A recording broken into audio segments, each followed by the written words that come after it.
हाय, मी यामिनी. माझ्या चॅनलला like, share आणि सबस्क्राईब करा. मी आज आलेली आहे एका कॉलेजमध्ये आणि तिथे बकुळीचं झाड आहे बघा.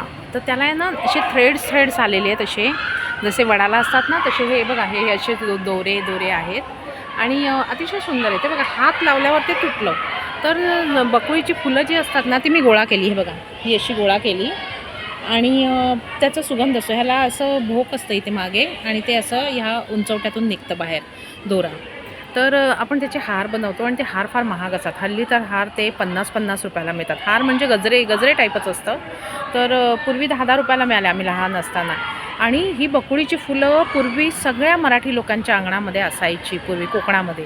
तर आम्ही 5 वाजता उठायचो आणि ती बकुळीची फुलं आणायला जायचो. ती बकुळीची फुलं आणि प्राजक्ताची फुलं अशी आणि त्या फ्रॉकच्या ओच्यामध्ये असं ते गोळा करायचो.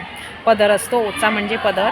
तर त्याच्यामध्ये असे ते गोळा करायचो आणि मग त्याचे गजरे बनवायचो आणि आम्ही घालायचो, देवाला घालायचो, आम्ही घालायचो. तर ते फार सुंदर दिवस होते. तर आत्ता मी हे जी बकुळीची फुलं बघितली ना, तर ह्या बकुळीच्या फुलांना बघा कसे कळ्या आलेल्या आहेत आणि आता ह्या कळ्या रात्रभर उमलतात आणि जेव्हा ते परिपक्व होतात तेव्हा ते आपोआप ते गळून पडतात. जी गळून पडलेली फुलं असतात ती झालेली असतात, मग त्याचे आपण हार करतो. तर आता हे जे कळ्या आहेत, ह्या कळ्या काही झालेल्या नाही आहेत, त्या आता उद्या उमलतील. पण चक्क असे ते उमलतील ना तसे हाताने फुलं आपण काढू शकलो. मी माझा एक व्हिडिओ बनवला आहे, टाकला आहे, त्याच्यात मी दाखवलेलं आहे ते. तर ह्या अशा कळ्या आहेत आणि इथे आश्चर्य म्हणजे अगदी हाताने आपण हे काढू शकतो आहे. इतर ठिकाणी आपण हाताने फुलं काढू शकत नाहीत, उंचावर फुलं येतात. पण इथे हे काही कल्टिवेट करून बनवलं असेल. तर मी तुम्हाला हार होऊन दाखवते.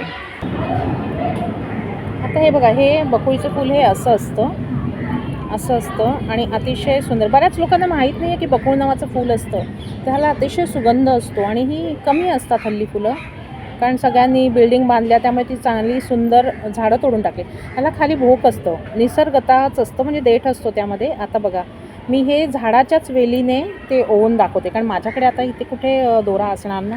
तर हे असे निघालेली फुलं जी आहेत त्यांना आपण ओवून दाखवूया. ह्याला एक पुढे एक असा उंचवटा पण असतो छोटासा. हे पहा, असा. तर हे बघा, आता हे मागच्या भोकातून हा वेलीचा दोरा घातला म्हणजे